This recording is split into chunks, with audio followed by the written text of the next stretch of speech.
नमस्कार दोस्तों, हमारे YouTube चैनल उड़ान कोचिंग इंस्टीट्यूट पर आप सभी लोगों का स्वागत है।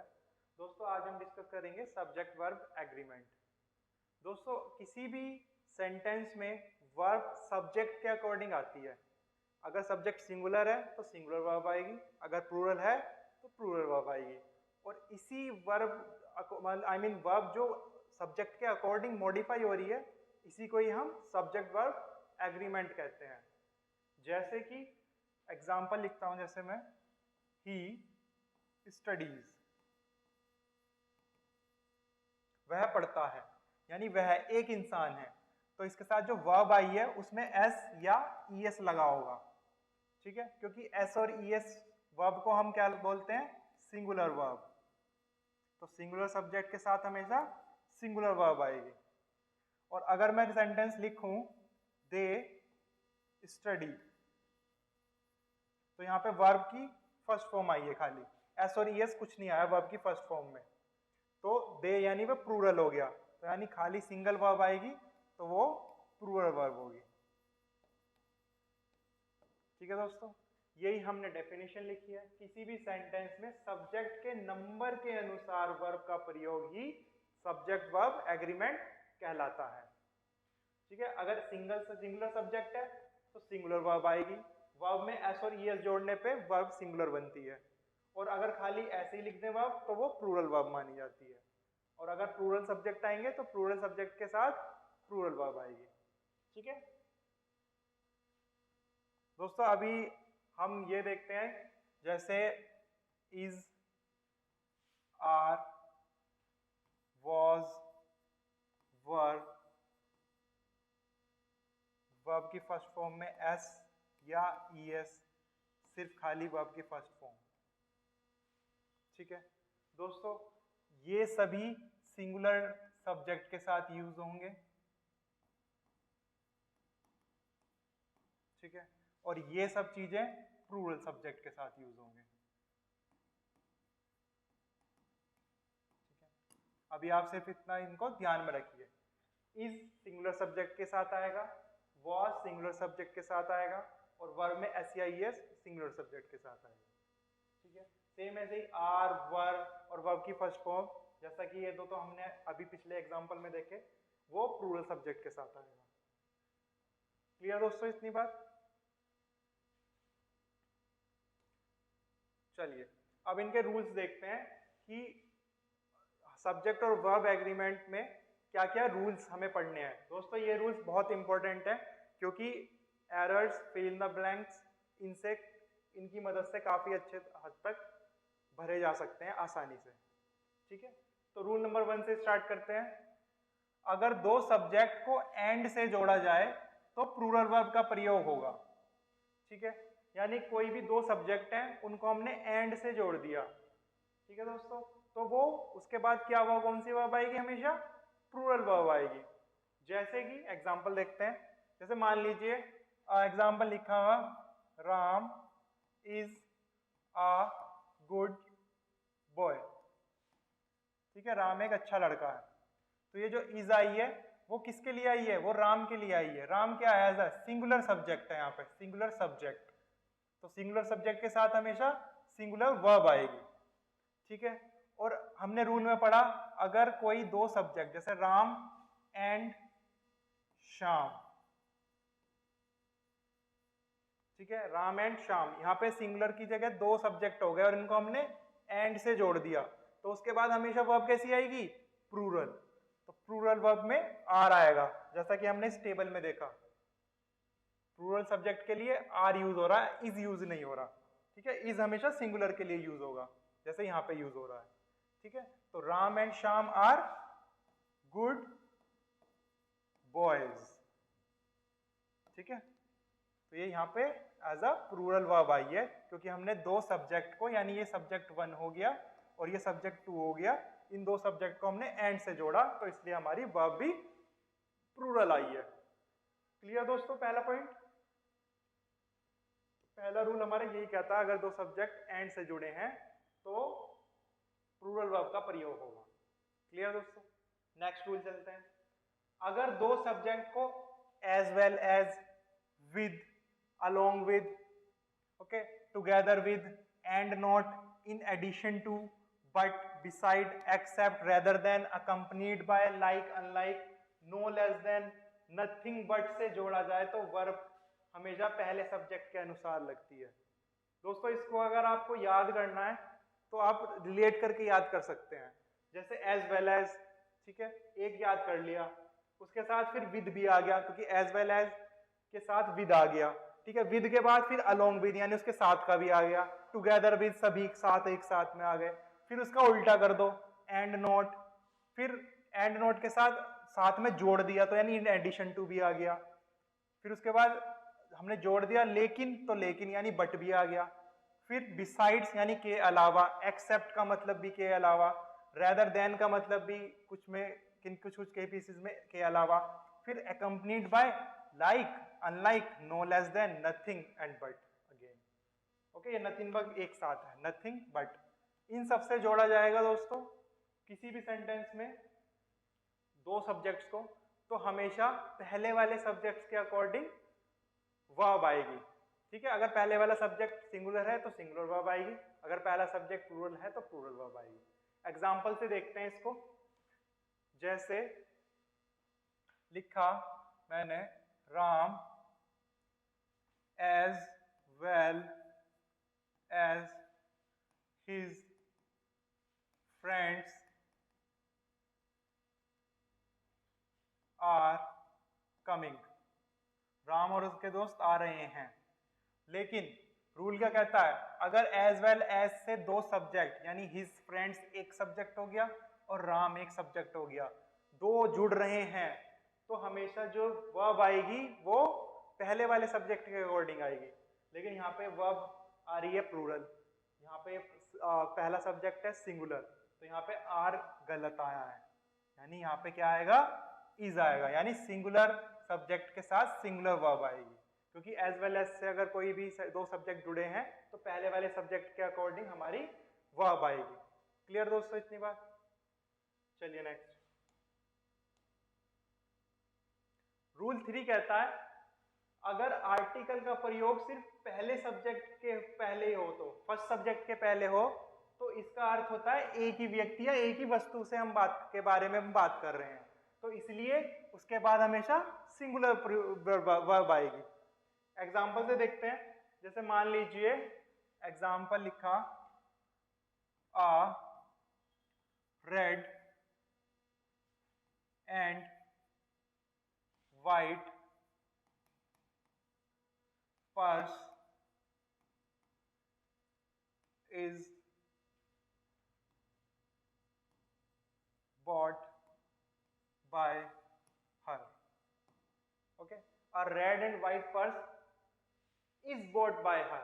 अब ये जो पर्स है इसका कलर क्या है, रेड एंड व्हाइट है ना, लेकिन मान लीजिए देख लीजिए कि ये रेड क्या एक सब्जेक्ट वन की तरह बिहेव कर रहा है, सेकंड सब्जेक्ट क्या, ये सेकंड सब्जेक्ट व्हाइट क्या सेकंड सब्जेक्ट की तरह बिहेव कर रहा है, और दो सब्जेक्ट को हम अगर एंड से जोड़ दें तो उसके साथ हमेशा प्लूरल वर्ब आनी चाहिए अकॉर्डिंग टू द रूल 1, लेकिन यहाँ पे क्या आ रही है, यहाँ पे तो ये सिंगुलर वर्ब आ गई इसके साथ, क्यों, क्योंकि आर्टिकल सिर्फ एक सब्जेक्ट के आ गई है, यानी कितने सारे भी सब्जेक्ट हो अगर हमारे, और सबसे पहले सब्जेक्ट के साथ ही सिर्फ आर्टिकल है ए एन द में से, तो वर्ब हमेशा सिंगुलर आएगी, क्योंकि एक ही पर्स के बारे में बात हो रही है। यहाँ पे पर्स तो एक ही खरीदा जा रहा है ना, जिसका कलर लाल और व्हाइट दोनों है ना, लेकिन पर्स तो एक ही है, एक यानी सिंगुलर है, इसी वजह से यहाँ पे क्या आई है, ये सिंगुलर वर्ब आई है। ठीक है दोस्तों, और अगर आर्टिकल का प्रयोग सभी सब्जेक्ट के पहले हो तो इसका मतलब है कि अलग अलग व्यक्ति या वस्तु के बारे में बात हो रही है, तो वहां पे आएगी प्लूरल वर्ब। ठीक है, जैसे एग्जांपल लिखा मैंने, the producer and the director are coming. ठीक है, प्रोड्यूसर और डायरेक्टर आ रहे हैं, यहाँ पे देखिए ये पहला सब्जेक्ट है, ये दूसरा सब्जेक्ट है। ठीक है, दोनों को हमने एंड से जोड़ा है, तो यहीं पे क्लियर हो जाता है कि एंड से जोड़ा है तो प्लूरल वर्ब आएगी अकॉर्डिंग टू द रूल 1, और एक और रूल लग रहा है, अगर आर्टिकल्स यानी ए एन दा में से दोनों सभी सब्जेक्ट्स के आगे हैं तो इसका मतलब है अलग अलग व्यक्ति या वस्तु के बारे में बात हो रही है, और एक से ज्यादा वस्तु को हम क्या कहते हैं, प्लूरल कहते हैं, और प्लूरल के साथ हमेशा क्या आएगी, प्लूरल वर्ब आएगी, तो इसलिए यहाँ पे ये are as a plural verb आई है। क्लियर दोस्तों, अगला रूल भी। चलिए नेक्स्ट, रूल 5 क्या कहता है, यदि दो सब्जेक्ट को नीदर नोर, ईदर और, नॉट ओनली, बट आल्सो और नन बट से जोड़ा जाए तो वर्ब नजदीक वाले सब्जेक्ट के अनुसार लगेगी हमेशा। ठीक है दोस्तों, जैसे एक एग्जांपल लेते हैं हम, ईदर राम और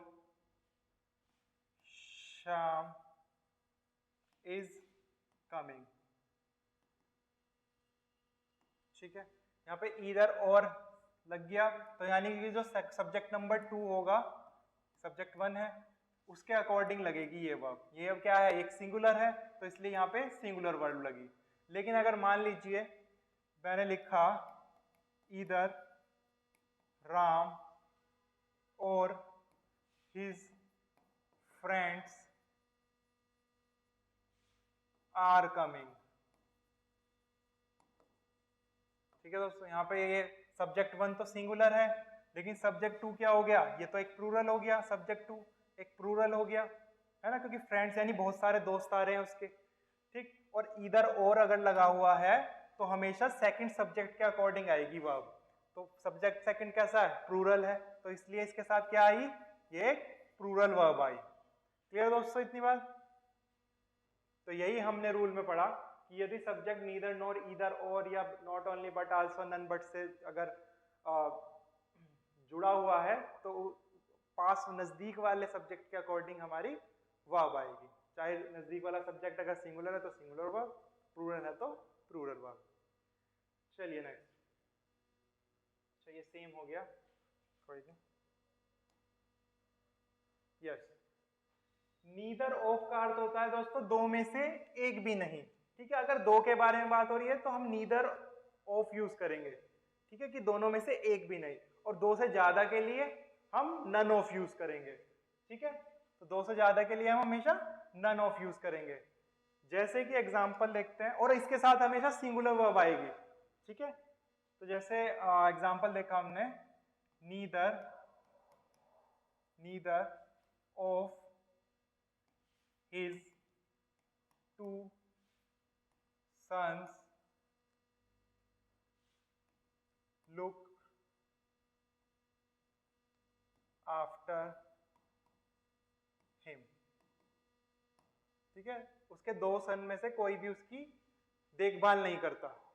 ठीक है, अगर मैं सेंटेंस लिखूं, neither of his 4 sons looked after him। ठीक है, तो यहां पे लेकिन 4 यानी दो से ज्यादा हो गया। यहाँ पे दो था तब तक तो ये ठीक था नीदर।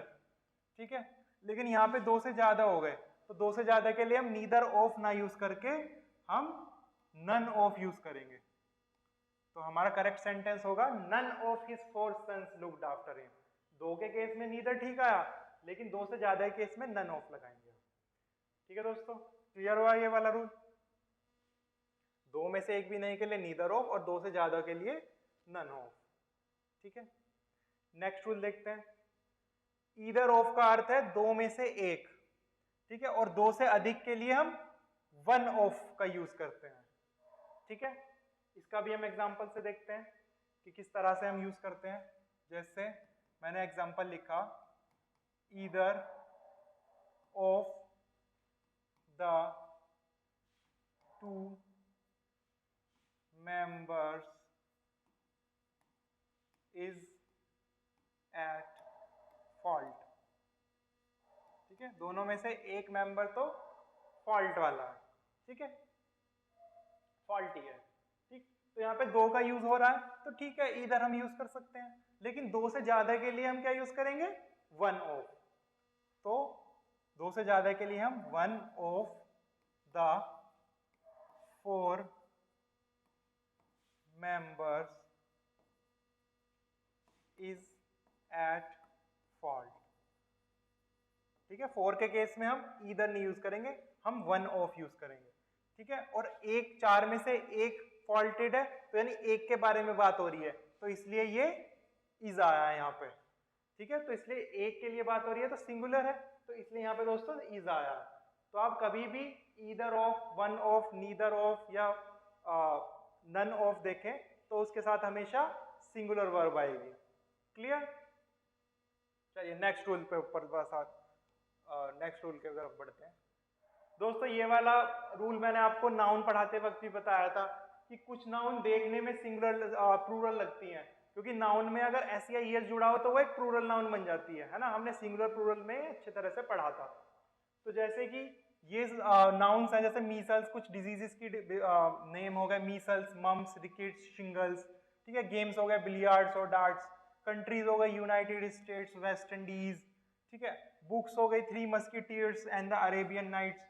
ठीक है, सब्जेक्ट्स हो गए physics, economics, civics and mathematics, कुछ पॉलिटिक्स भी हम ले सकते हैं।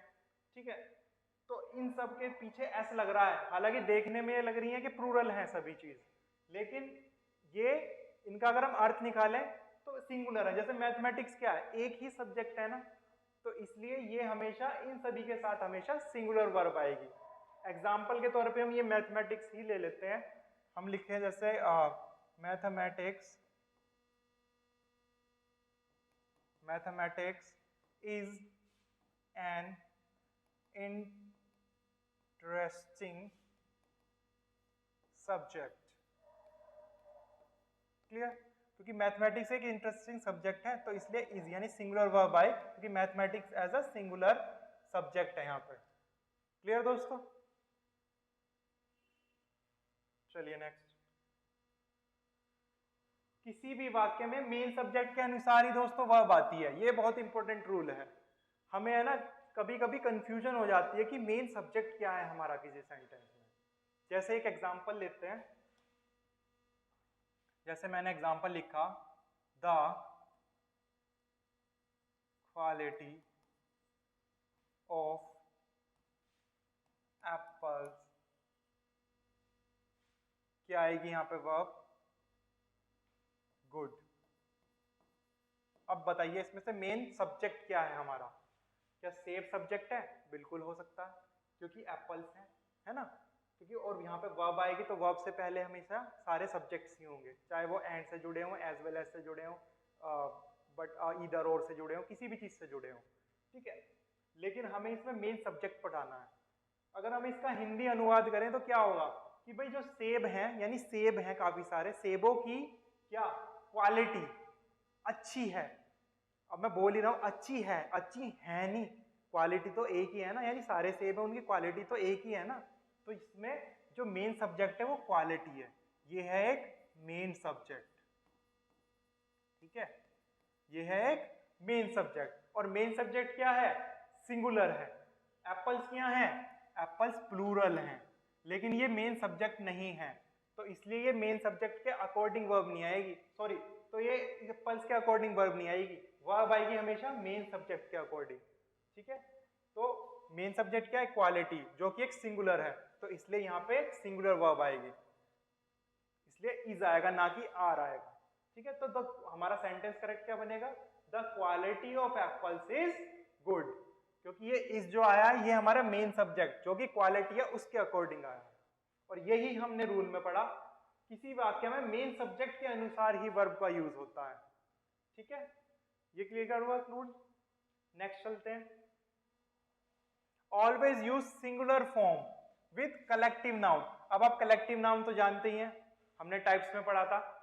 किसी भी ग्रुप को हम कलेक्टिव नाउन बोलते हैं, जैसे भीड़ का ग्रुप को हम ऑडियंस बोल देते हैं। ठीक है, मेंबर्स के ग्रुप को हम ज्यूरी बोल देते हैं। ठीक है, तो या कमेटी बोल देते हैं। ठीक है, जजिस के ग्रुप को हम ज्यूरी बोलते हैं। ओके, तो ये हमारी कलेक्टिव नाउन्स हैं, और कलेक्टिव नाउन्स में हमेशा हम सिंगुलर वर्ब यूज करते हैं।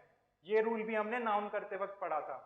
है ना, क्योंकि वो एज अ कलेक्शन तो एक ही हो गए ना, यानी 5 मान लीजिए जज हैं, उनका एक ग्रुप को हम एक ही कंसीडर करेंगे एज अ ज्यूरी, तो एक की बात हो तो सिंगुलर है, तो इसलिए सिंगुलर के साथ हमेशा सिंगुलर वर्ब आएगी, ठीक।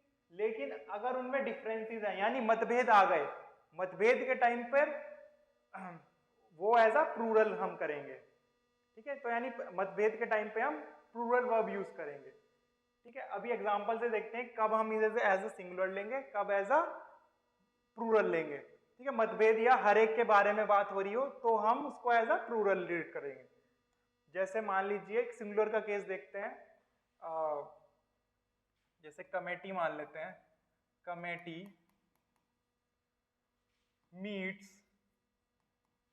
एवरी वीक, ठीक है भाई, कमेटी हर हफ्ते मिलती है, तो मीट्स एक वर्ब है, वर्ब में एस और ईएस लगने पे सिंगुलर वर्ब बनती है, तो कमेटी के लिए इसलिए यहाँ पे एक सिंगुलर वर्ब आई है, ठीक है। अब मतभेद या डिफरेंसेस की हर एक के बारे में बात हो रही हो या कुछ मतभेद हो इनमें, तो एज अ प्लूरल वर्ब आएगी। जैसे कि मैंने एग्जांपल लिखा, audience have taken there seats, कि हर एक ऑडियंस ने अपनी सीट ली, तो यानी हर एक के बारे में बात हो रही है, तो इसलिए ये हैव आया। दोस्तों हैव भी एक प्लूरल वर्ब है, ये हम तब पढ़ेंगे जब हम टेंसेस करेंगे, तब आपको ज्यादा क्लियर होंगी चीजें। अभी फिलहाल आप ये ध्यान रखिए कि हैव एक प्लूरल वर्ब है और सिंगुलर वर्ब होती है इसकी हैज, ठीक है, ये एक सिंगुलर वर्ब, ठीक है। अभी आप इतना ध्यान रखिए। तो audience have taken there seat, यानी ये हर एक के बारे में बात हो रही है। और कभी कभी कमेटी की या जैसे जजेस हैं, ठीक है, जजेस में अगर कोई मतभेद, यानी 3 ने कुछ और डिसीजन दिया, बाकी 2 ने कुछ और निर्णय लिया, तो वहां पे मतभेद आ गया, तो वहां पे भी हम प्लूरल वर्ब ही यूज करेंगे। क्लियर दोस्तों ये वाला रूल भी? चलिए नेक्स्ट चलते हैं। नेक्स्ट रूल ये कहता है, जो कार्डिनल एडजेक्टिव होते हैं, जैसे 1 2 3 4 5 6 7, ये हमारे कार्डिनल एडजेक्टिव थे, हमने पढ़े रखे हैं, ठीक है, आप जानते हैं इनके बारे में। अगर उनके बाद प्लूरल नाउन आए, ठीक है, और वो प्लूरल नाउन जो है वो कोई सर्टेन अमाउंट, यानी कोई राशि, ठीक है, वेट हो गया, ठीक है, कोई पीरियड, यानी कोई भी पीरियड हो गया, ठीक है, डिस्टेंस, कोई भी दूरी हो गई, कोई भी हाइट हो गई, ठीक, तो इन सबको वो कोई निश्चित अमाउंट तक बताए, तो हमेशा सिंगुलर वर्ब यूज करेंगे हम उसके साथ, ठीक है, तो इसलिए सिंगुलर वर्ब का भी होगा। अभी एग्जांपल से देखते हैं कि भाई कैसे। जैसे मान लीजिए मेरे पॉकेट में 100 रुपए हैं, ठीक है, तो मैं बोल सकता हूं 100 रुपीज, ठीक है। ये 100 क्या है, ये कार्डिनल एडजेक्टिव आ गया, किसके आगे, रुपीज के आगे, जो कि एक नाउन है, ठीक है। तो रुपीज यहाँ पे एस होते हुए, यानी एक प्लूरल होते हुए, क्योंकि एक से ज्यादा रुपए है ना मेरे पास, लेकिन ये एक निश्चित रुपए हैं, है ना, निश्चितता आ गई ना, सर्टेन मनी आ गई ना, सर्टेन अमाउंट आ गई ना, तो इसके बाद हमेशा क्या आएगा, सिंगुलर, सिंगुलर वर्ब आएगी। तो 100 rupees is in my pocket, ठीक। तो ये जो इज यानी सिंगुलर जो वर्ब आई है वो इसी रूल के अकॉर्डिंग आई है, ठीक है। अगर कार्डिनल एडजेक्टिव है 1 2 3 4 और उसके बाद कोई सर्टेन चीज है मेरे पास, चाहे वो अमाउंट हो, राशि हो, कोई भी वेट हो, कोई भी पीरियड यानी अवधि हो, ठीक है, डिस्टेंस यानी दूरी हो, कोई भी हाइट हो, ठीक है, उन सब के केस में हमेशा सिंगुलर वर्ब का यूज होगा, ना कि प्लूरल का, हालांकि वो प्लूरल होते हुए भी सिंगुलर वर्ब का यूज होगा। क्लियर दोस्तों? नेक्स्ट देखते हैं, each, every, everyone, someone, somebody, nobody, none, one, any, many, more than one, अर्थ से सिंगुलर है, ठीक है, तो इनके साथ हमेशा singular noun, pronoun, adjective and verb आएगी। कैसे? आप पहले इनको ध्यान रखिए दिमाग में कि किस तरह से आपको इन्हें याद रखना है।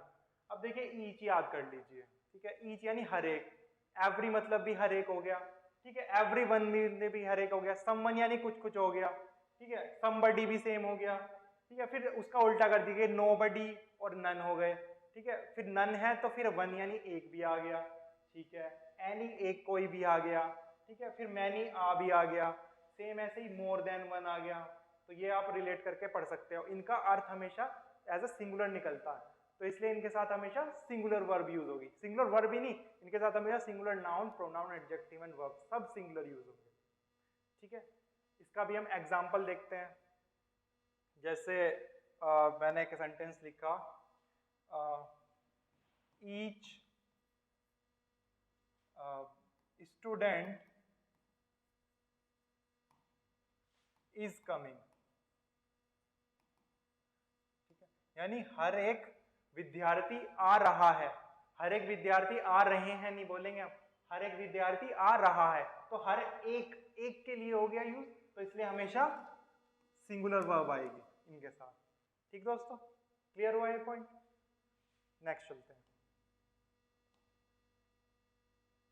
नेक्स्ट क्या कहता है, प्लूरल नाउन या प्लूरल प्रोनाउन के बाद ईच का प्रयोग हो। ठीक है, तो उसको हम प्लूरल मानते हैं। अगर ईच के बाद कोई नाउन प्रोनाउन आ रही है तो सिंगुलर आएगी। ठीक है, उसको सिंगुलर माना जाएगा। लेकिन अगर किसी नाउन या प्रोनाउन के बाद, यानी प्लूरल नाउन या प्रोनाउन के बाद ईच वर्ड आ रहा है, ठीक है, तो वो एज अ प्लूरल कंसीडर होगा। तो प्लूरल कंसीडर होगा तो हमेशा वर्ब भी कैसी आएगी, प्लूरल आएगी। इसका भी एग्जांपल देखते हैं। जैसे मैंने एग्जांपल लिखा, we each have a duty towards our nation। ठीक है, हमारी एक ड्यूटी है, हमारे हर एक की ड्यूटी है हमारे देश के प्रति। क्लियर दोस्तों ये वाला रूल? नेक्स्ट देखते हैं। नेक्स्ट क्या कहता है कि कुछ इमेजिनरी सेंटेंसेस, यानी कुछ जो काल्पनिक वाक्य होते हैं ना, जो हम सोचते हैं कि काश ऐसा हो जाता, काश में ऐसा होता। ठीक है, तो ये इमेजिनरी सेंटेंसेस होते हैं जिनको हम इफ, एज तो, सपोज, आई विश, ठीक है, in case and would that करके हम यूज करते हैं इन वर्ड्स को। तो उन सेंटेंस में हमेशा एक ही प्लूरल वर्ब आएगी, वो भी वर्ब। क्या आएगी? वर्ब। इसका एक बहुत सिंपल सा एग्जांपल है। जैसे मैं मान लीजिए मेरी एक ख्वाहिश है, यानी मैं विश करता हूं कि काश मैं एक पंछी होता जो उड़ता, तो उस केस में हमारा ये इमेजिनरी सेंटेंस है कि मैं काश एक पंछी होता। ठीक है, तो उस केस में मेरा करेक्ट सेंटेंस क्या बनेगा, आई विश। ठीक है, ये आई विश आ गया, खोमा I were a bird. I wish I were a bird. तो ये जो वर आया है ये एक प्लूरल वर्ब आई है, क्योंकि आई विश, सपोज, ठीक है, एज इफ, वुड दैट, इनके केस में हमेशा प्लूरल वर्ब आएगी, वो भी वर्ब। क्लियर दोस्तों? ये एक बहुत इंपॉर्टेंट पॉइंट है। ओके, नेक्स्ट चलते हैं। A number of, a large number of, a great number of का प्रयोग अगर प्लूरल काउंटेबल नाउन के साथ कर लिया जाए तो वर्ब भी प्लूरल ही आएगी। ठीक है, ओके। जैसे एग्जाम्पल के तौर पे हम लिखते हैं, large number of students are coming. ठीक है, एक बहुत बड़ी मात्रा में विद्यार्थी आ रहे हैं। ठीक है, तो इसलिए ये एक प्लूरल वर्ब लगी है यहाँ पे, आर। ठीक है, स्टूडेंट्स को हम काउंट कर सकते हैं और ये अ लार्ज नंबर ऑफ से जुड़ा हुआ है। ठीक है, तो इसलिए हमारी वर्ब भी प्लूरल आई है। क्लियर हुआ ये वाला रूल? और अगर दोस्तों द नंबर ऑफ का प्रयोग किया जाए, ठीक है, किसी प्लूरल सब्जेक्ट के साथ, तो वहां पे सिंगुलर वर्ब का प्रयोग होगा। ठीक है, अगर द नंबर का प्रयोग किया जाए ना किसी भी प्लूरल सब्जेक्ट के साथ, ठीक है, तो उसमें क्या आएगा, सिंगुलर वर्ब आएगी। जैसे एक एग्जांपल देखते हैं हम, the number of boys the number of boys in a class is 50। ठीक है, यहाँ पे हालांकि नंबर ऑफ बॉयज प्लूरल है, ठीक है, बॉयज लड़के यानी प्लूरल है, ठीक है, द नंबर ऑफ आ गया, तो इसके बाद अगर प्लूरल सब्जेक्ट आया तो उस केस में हम क्या यूज करेंगे, singular verb according to this rule. ठीक है, तो इसलिए इज 50 आएगा, आर 50 नहीं आएगा, इज 50 आएगा, क्योंकि सिंगुलर वर्ब आएगी according to the rule. Clear है दोस्तों ये वाला रूल? चलिए नेक्स्ट चलते हैं। ऑल का प्रयोग अनकाउंटेबल के अर्थ में सिंगुलर होता है, ठीक है, सिंगुलर माना जाता है अगर ऑल आ रहा है किसी भी सब्जेक्ट में और उसके बाद अनकाउंटेबल नाउन आ रही है तो हमेशा सिंगुलर माना जाएगा और उसके बाद हमेशा सिंगुलर वर्ब आएगी। एक बिल्कुल सिंपल सा एग्जांपल है, जैसे ऑल इज वेल, आप सभी ने देखी होगी ये मूवी, है ना, 3 इडियट देखी है ना, ऑल इज वेल बोलता था तो वो इज क्या बोलता था, सिंगुलर वर्ब बोलता था वो ऑल के बाद। क्यों? क्योंकि ये रूल कहता है कि भाई ऑल के बाद अगर कोई अनकाउंटेबल चीज आ रही है तो हम सिंगुलर माना जाएगा उसको और सिंगुलर ही वर्ब यूज होगी उसके साथ। क्लियर? लेकिन दोस्तों इसका एक्सेप्शन भी है, वो क्या है कि ऑल का प्रयोग अगर किसी व्यक्ति या वस्तुओं की संख्या बता रहा है, ठीक है, संख्या बता रहा है किसी व्यक्ति या वस्तुओं की, ऑल अगर, ठीक है, यहाँ पे तो अनकाउंटेबल था कि जिसको हम काउंट नहीं कर सकते, लेकिन जहां पे हम काउंट कर सकते हैं तो उस केस में all as a plural use होगा और प्लूरल के साथ हमेशा क्या आएगी, प्लूरल वर्ब आएगी। ठीक है, तो यहाँ पे प्लूरल वर्ब आएगी। जैसे कि एक एग्जांपल लेते हैं, all are fine at home. ठीक है, all are fine at home, घर पे सभी लोग ठीक हैं। ठीक है, मतलब ऑल आर फाइन का मतलब सभी लोगों से हो गया, तो all are fine at home यानी जितने भी लोग घर पे लोग हैं वो ठीक हैं।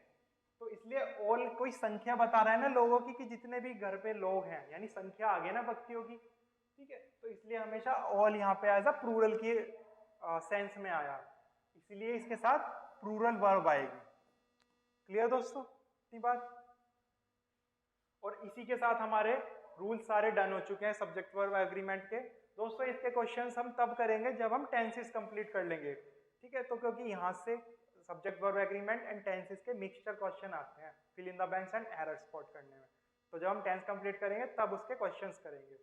इसके साथ आपका ये जो कंसेप्ट है सब्जेक्ट वर्ब एग्रीमेंट का वो कंप्लीट होता है। और अब हम स्टार्ट करते हैं अपने वोकैबुलरी एज यूजुअल। दोस्तों आज हम इडियम्स एंड फ्रेजेस करते हैं, जिसमें सबसे पहले है birds of feather.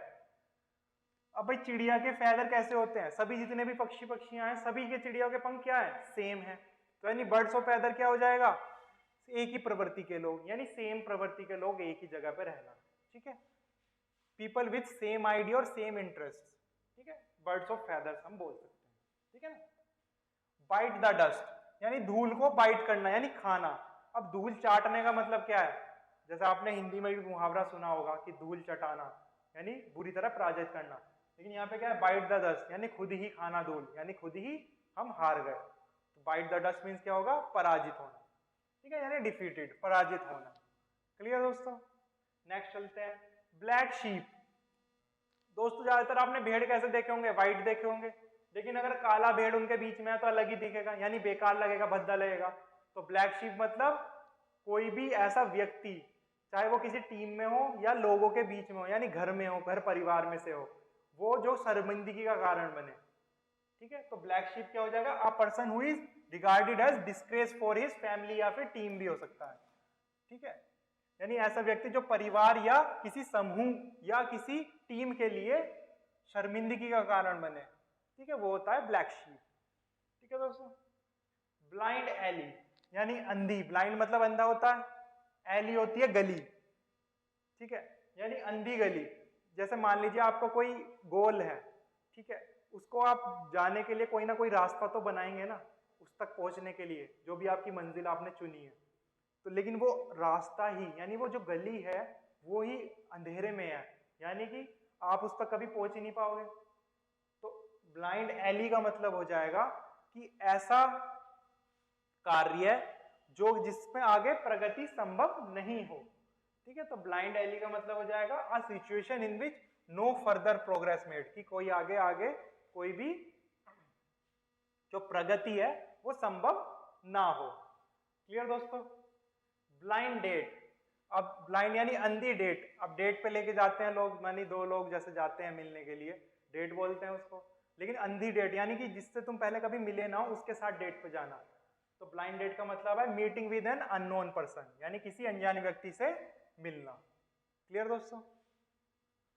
Blow once on trumpet, trumpet होता है दोस्तों वो बजाया जाता है, एक बाजे की तरह होता है जो जीतने के बाद बजाया जाता था। ठीक है, ब्लो वंस, वंस दोस्तों हमेशा कभी भी यूज होगा ना, वो वंस मतलब खुद के लिए ही होता है। ठीक है, कभी भी वंस यूज हुआ किसी भी सेंटेंस में या किसी भी वर्ड में, वंस मीन्स अपने लिए। ठीक, ब्लो वंस ऑन ट्रम्पेट यानी अपने लिए खुद ही हमें अपना जीत का बाजा बजाना, यानी अपने लिए ही अपने बारे में अच्छी अच्छी बातें बोलना। तो ब्लो वंस ऑन ट्रम्पेट यानी खुद का ही बाजा बजाना, तो मतलब अपने मुंह मियाँ मिट्ठू बनना, यानी टू प्रेज वनसेल्फ, अपनी ही तारीफे के पुल बांधना। ठीक, नेक्स्ट चलते हैं ब्लू ब्लड। दोस्तों ब्लू जब भी यूज होगा ना, या तो किसी शाही चीज से यूज रिलेटेड होगा, ठीक है, या कोई गवर्नमेंट से रिलेटेड होगा। तो ब्लू ब्लड का, ब्लड मतलब खून, ब्लू मतलब कोई शाही चीज, तो शाही खून। ठीक है, तो यानी रॉयल डिसेंट, यानी शाही व्यक्ति कोई, ब्लू ब्लड। ठीक, नेक्स्ट चलते हैं ब्लू बुक। अभी मैंने बताया ब्लू जब भी होगा या तो शाही होगा या फिर गवर्नमेंट से रिलेटेड होगा। यहाँ पे बुक है, तो बुक तो कोई शाही एज सच कुछ है नहीं, लेकिन हाँ गवर्नमेंट के जो दस्तावेज हैं वो एज अ बुक काम कर सकते हैं। तो blue as a, blue book means government के दस्तावेज, यानी गवर्नमेंट रिपोर्ट, यानी सरकारी रिपोर्ट। ठीक है, नेक्स्ट चलते हैं बॉडी एंड साउल। भाई हमारे शरीर में क्या है, या तो बॉडी है या इसके अंदर की आत्मा, यानी सारी चीज आ गई है ना। तो बॉडी एंड साउल में यानी सारी चीज, मतलब एंटायरली, पूर्णतः। ठीक, बॉडी एंड साउल, इसके बाद मतलब पूर्ण हो गया, बॉडी है और साउल है तो यानी पूरी चीज है। ठीक, तो ऐसा भी याद रख सकते हैं इसको। Bolt from the blue. ठीक है, बोल्ट होती है दोस्तों थंडर बोल्ट, जैसे आकाश में बिजली गुजरती है ना, तो बोल्ट को हम बिजली भी बोलते हैं। अब भाई नीले आकाश से बिजली आके हमारे पर गिरी एकदम से, तो हमें ना तो उनके उसके बारे में अंदाजा था और ना ही हमें पता था कि भाई हमारे ऊपर गिरेगी। तो इसका मतलब क्या है, आपके ऊपर एकदम से ही परेशानी या संकटों का पहाड़ टूट गया, है ना। तो बोल्ट फ्रॉम द ब्लू मतलब अनएक्सपेक्टेड प्रॉब्लम। ठीक है, आकस्मिक, ये व्यक्ति नहीं है दोस्तों, यहाँ पे विपत्ति है। ठीक है, विपत्ति। Bolt from the blue means unexpected problem, यानी आकस्मिक विपत्ति, आपको इसके बारे में कोई याद नहीं कि विपत्ति आने वाली है आपके ऊपर, क्योंकि एकदम से गिरती है बिजली। तो इस तरह से आप इसको याद रख सकते हैं। ठीक है, नेक्स्ट चलते हैं बोन ऑफ कंटेंशन। ठीक है, बोन यानी हड्डी, कंटेंशन यानी वाद विवाद का मुद्दा, यानी ऐसा विषय जिस पे झगड़ा हो सके। ठीक है, तो bone of contention mean subject of dispute, या डिस्प्यूट का मतलब है झगड़ा, यानी झगड़े की कोई भी व्यक्ति, वस्तु या विषय। तो बोन ऑफ कंटेंशन यानी झगड़े की हड्डी या झगड़े की कोई वस्तु। ठीक है, बॉसम फ्रेंड यानी बहुत बढ़िया दोस्त है मेरा। बॉसम मीन्स बिल्कुल जिगरी दोस्त, यानी फास्ट फ्रेंड जिसको बोलते हैं। तो bosom friend means fast friend यानी जिगरी दोस्त। ठीक है, ब्रेक द आइस, भाई आइस को तोड़ना है, यानी शांति है बिल्कुल, आइस को आपने तोड़ दिया यानी चुप्पी तोड़ दी, है ना, कोई आवाज करी। तो break the ice means start a conversation, किसी से आपने बात स्टार्ट करना। ठीक है, चुप्पी तोड़ना। ठीक, बोलते हैं आपने सुना भी होगा सेंटेंस की किस तरह से ब्रेक द आइस करें हम, है ना, किस तरह से अपनी मतलब चुप्पी तोड़े, यानी किसी से कन्वर्सेशन किस तरह से स्टार्ट करें। ठीक है, उसको हम ब्रेक द आइस बोलते हैं। नेक्स्ट चलते हैं ब्रेथ वंस लास्ट। ब्रेथ मतलब सांस लेना, वंस लास्ट यानी आखिरी सांस लेना। भाई आखिरी सांस के बाद क्या होगा, आखिरी सांस के बाद तो मर ही जाएंगे ना, क्योंकि आखिरी सांस ली और खत्म। तो ब्रेथ वंस लास्ट मीन्स मर जाना, यानी टू डाई। ठीक है दोस्तों, नेक्स्ट चलते हैं ब्रॉड डे लाइट। भाई डे लाइट मतलब दिन की लाइट, और ब्रॉड यानी खुले में, खुले में दिन की लाइट में कोई आम कर रहे हो, यानी खुले आम कर रहे हो, खुले आम मीन्स दिन दहाड़े कर रहे हो। तो broad daylight means in daylight, यानी दिन दहाड़े। ठीक है दोस्तों, नेक्स्ट चलते हैं, ब्रोकन रीड। ठीक है, ब्रोकन रीड, भाई तोड़ दी रीढ़ की हड्डी, यानी जिस व्यक्ति की रीढ़ की हड्डी कमजोर हो तो वो टूट जाएगी आसान से, है ना, ब्रोकन रीड। ठीक है, तो यानी वो बहुत इंसान क्या होगा, कमजोर होगा।